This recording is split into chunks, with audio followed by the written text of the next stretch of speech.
Bro current இல்லாம கையிலேயே bajji சுடுங்க bro. சுட்டுருவோம். கையில ஏதோ தோசை சுட சொன்னீங்க, சுட்டுட்டேன். எப்படிங்க பஜ்ஜி போட்டு கையில எடுக்க முடியும்? கொப்பளமே வந்துருங்க கையில. ரிஸ்கா இருக்கு. நானும் கடைக்கு போயிட்டு வாழைக்காவை பார்த்து வாங்கிட்டு பஜ்ஜி சுடுற மாவையும் வாங்கிட்டு ஸ்ட்ரைட்டா வீட்டுக்கு வந்துட்டு வாழைக்காவை நல்லா கட் பண்ணிட்டு நல்லா சீவி எடுத்துக்கிட்டேன். அப்புறம் பஜ்ஜி மாவை பிரிச்சு கொட்டிட்டு தண்ணி ஊத்தி நல்லா மிக்ஸ் பண்ணி வச்சுக்கிட்டேன். அப்புறம் அடுப்பை பத்த வச்சுட்டு கடாயை வச்சுட்டு எண்ணெய் ஊத்திட்டேன். எண்ணெய் நல்லா சூடானா பஜ்ஜி மாவுல வாழைக்காவை டிப் பண்ணி உள்ள போட்டேன். செம பயமா இருந்தது, எங்கடா சூடா இருக்கும் போது சொல்லிட்டு. கூட கையில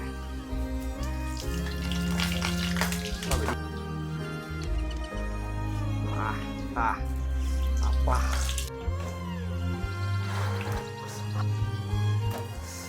இது போடா வாய். வெற்றிகரமா சூட தாங்கிட்டு நம்ம டாஸ்க்ல ஜெயிச்சிட்டோம். இந்த வீடியோ ரொம்ப கஷ்டப்பட்டு எடுத்துருக்கேன். ஒரு லைக் பண்ணா பண்ணுங்க. நெக்ஸ்ட் டைம் கமெண்ட் பண்ணுங்க. தெரியல பாப்போம். பை.